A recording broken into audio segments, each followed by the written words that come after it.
يا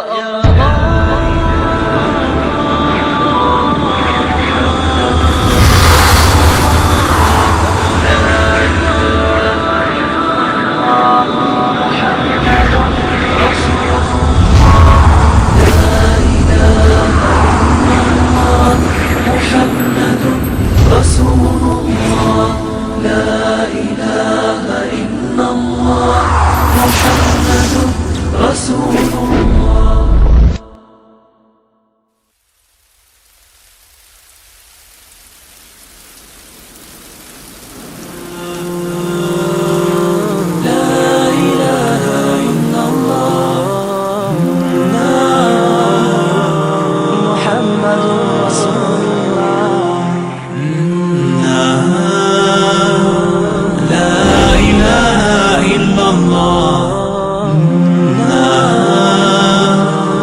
محمد رسول الله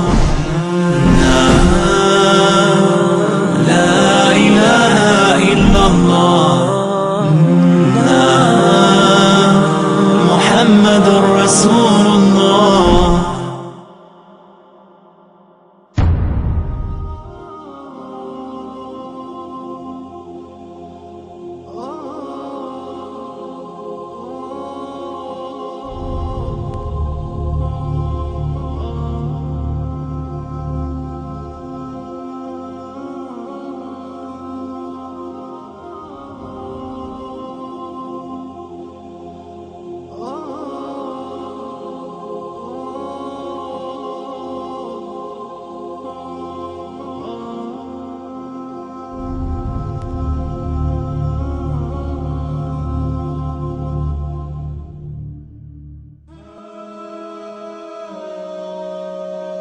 Salam alaikum à tous.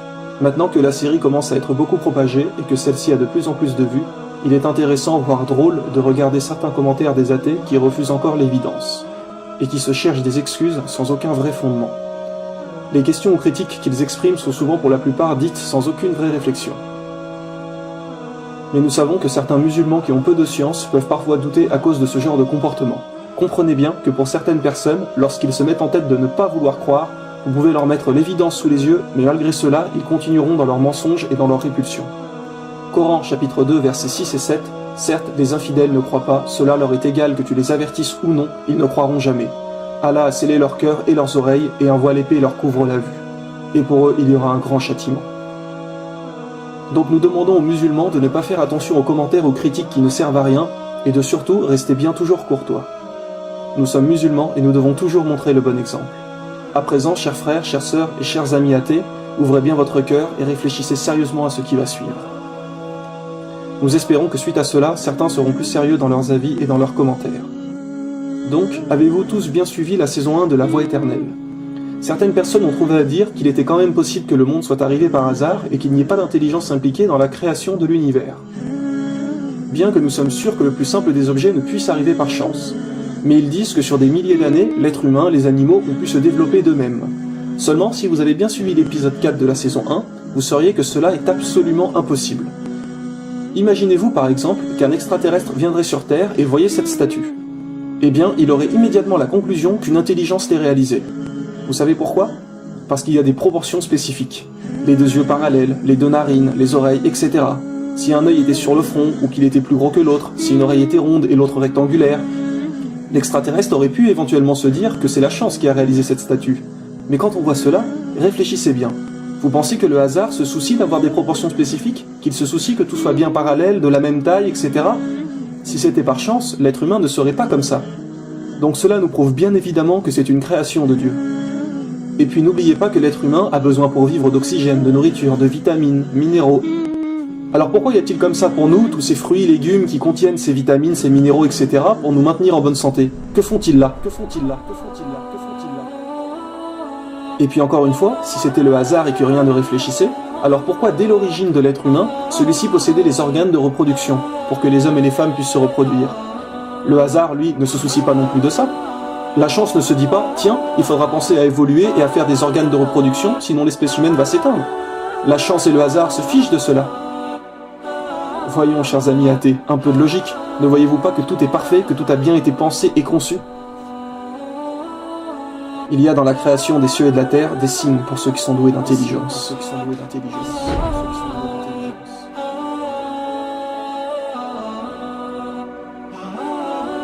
On rappelle également, pour nos frères juifs et chrétiens, rappelez-vous que Moïse et Jésus, que la paix soit sur eux, ont bien annoncé la venue du prophète Mohammed sallallahu alayhi wa sallam. Et je vais donc répondre rapidement à une question qui revient très fréquemment.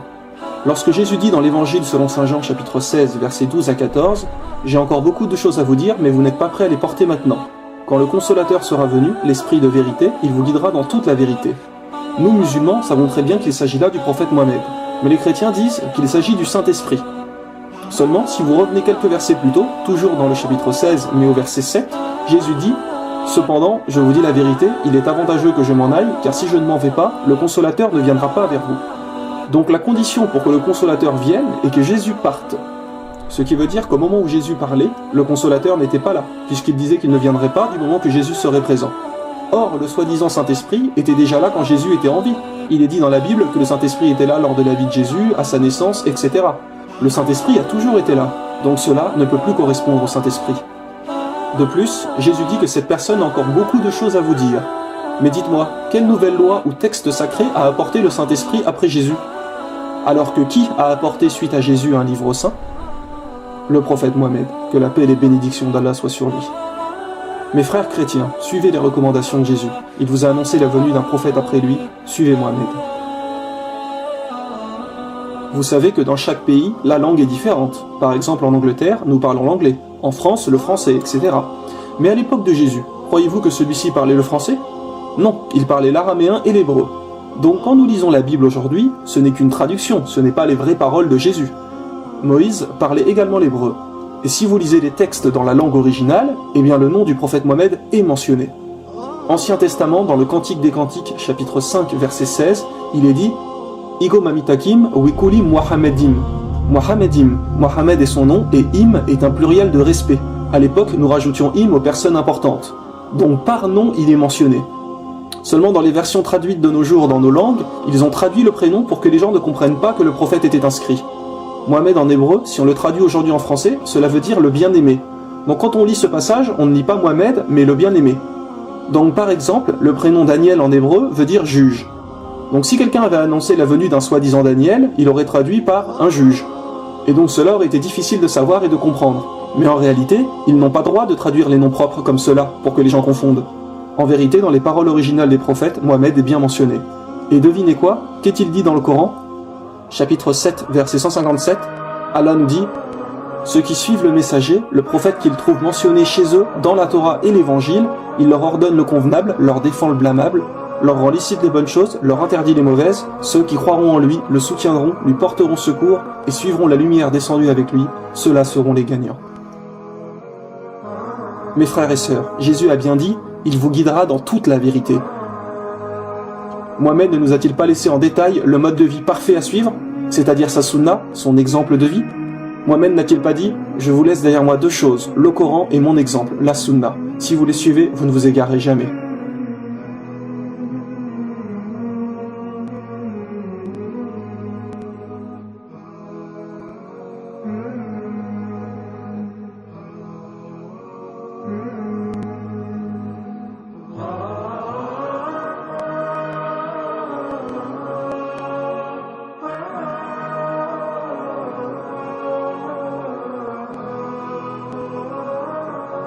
Vous voyez comment tout correspond parfaitement? Il est peut-être grand temps de cesser de renier l'évidence, cesser de tenter de contredire la vérité. Et puis ne vous êtes-vous jamais posé la question, si le prophète Mohammed mentait, alors pourquoi a-t-il tant prié, pourquoi a-t-il tant jeûné, etc. De plus, nous savons qu'il priait bien plus que les 5 prières obligatoires. Il faisait des dizaines de prières supplémentaires par jour, il priait parfois pendant des heures. Nous savons aussi qu'il ne jeûnait pas que pendant le ramadan, mais il jeûnait aussi de nombreux jours tous les mois de l'année. Alors dites-moi, s'il mentait, s'il savait qu'il n'y avait pas de Dieu et pas de vie dans l'au-delà, alors pourquoi faisait-il tout ça? Puisqu'il savait en fait que tout cela ne servait à rien. Pourquoi, lorsque les chefs de son pays lui ont proposé tout l'argent qu'il voulait, toutes les femmes qu'il aurait désirées, le pouvoir, etc., il a refusé? Puisque soi-disant il mentait et il savait qu'il n'y avait pas de Dieu. Voyons, il faut être un minimum honnête, Mohammed était bien un prophète. Alors maintenant, libre à vous de vouloir rester têtu comme cela et de ne pas vouloir croire. Mais vous avez bien la preuve et la véracité de l'islam. Vous avez bien la preuve et la véracité de l'islam. Vous avez bien la preuve et la véracité de l'islam. Le prophète Mohammed a dit, vous êtes tous responsables et vous serez tous interrogés sur vos responsabilités.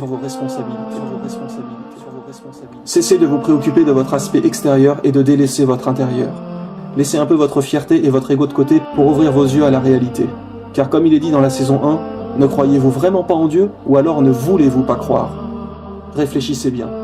Notre esprit est toujours trop tenté par cette vie d'ici-bas. Et si nous passions autant de temps à s'occuper à faire le bien plutôt que de s'occuper à paraître bien? Vous savez, lorsque vous faites quelque chose de mal, comme par exemple tromper votre femme ou votre mari, vous le faites en cachette, vous ne voulez pas que quelqu'un vous voie. Mais avez-vous oublié qu'Allah vous voit, lui?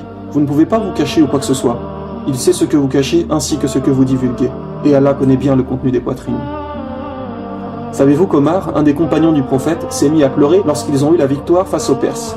Ils ont reçu tous les trésors du roi perse, et avant cela, la communauté arabe était pauvre. Et les proches d'Omar lui ont demandé « Pourquoi pleures-tu? C'est un jour de joie, nous avons gagné la bataille. » Et il a répondu « Je crains que tous ces biens, ces trésors que nous avons acquis, ne soient qu'une tentation. Et maintenant que les musulmans possèdent cela, qu'ils s'attachent donc à cette vie d'ici-bas et oublient l'au-delà. » Omar disait « La suffisance est meilleure que l'abondance qui mène à la distraction. »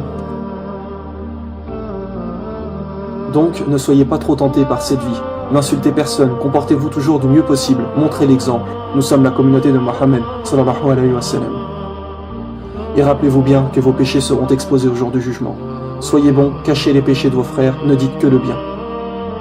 À chaque épreuve difficile qui vous atteint, dites-vous, si Allah m'a donné cette épreuve, c'est que je peux la surmonter. Rappelez-vous également tous les miracles du Coran qui sont mentionnés dans l'épisode 2 de la saison 1. Ces révélations que personne ne pouvait savoir à l'époque du prophète Mohammed. Comme nous savons aujourd'hui que l'univers est en expansion continuelle et qu'il ne cesse de grandir. Et il est dit dans le Coran, chapitre 51, verset 47, « L'univers, le ciel, nous l'avons construit par notre puissance et nous l'étendons constamment dans l'immensité. » Lorsque Dieu nous parle également du rôle des montagnes, nous savons grâce aux récentes découvertes qu'elles sont ancrées comme des piquets et qu'elles servent à la stabilisation de l'écorce terrestre. Et il est dit, chapitre 78, versets 6 et 7, « N'avons-nous pas fait de la terre une couche et placé les montagnes comme des piquets ?» Ou bien chapitre 21, verset 31, « De craindre que la terre ne vous inflige ses tremblements, nous y avons ancré les montagnes. » À l'époque, personne ne pouvait savoir cela. Les barrières de l'eau. Allah nous dit, il a donné libre cours aux deux mers pour se rencontrer, il y a entre elles une barrière qu'elles ne dépassent pas. Lequel donc des bienfaits de votre Seigneur nierez-vous?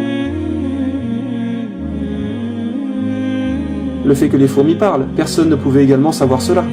Le Big Bang, nous savons aujourd'hui qu'à la base, il n'y avait qu'une nébuleuse primaire en masse réunifiée. Et il est marqué chapitre 21 verset 30, « Ceux qui ne croient pas, ne savent-ils pas que les cieux et la terre ne formaient à l'origine qu'une masse compacte? Ne croiront-ils donc pas? Ne croiront-ils donc pas? Ne croiront-ils donc pas ?» Rappelez-vous aussi que le mot terre apparaît 13 fois dans le Coran, et le mot mer apparaît 32 fois. En additionnant 13 plus 32, cela donne 45. En pourcentage, 32 fois le mot mer sur 45 donne 71%. Et c'est exactement le pourcentage que la mer recouvre sur la surface de la planète. Et 13 sur 45 donne 29%. Et c'est également le pourcentage que représente la Terre sur la surface de la planète. Qui pouvait savoir il y a 1400 ans que la mer représente 71% d'eau sur la surface de la Terre et que la Terre représente 29%?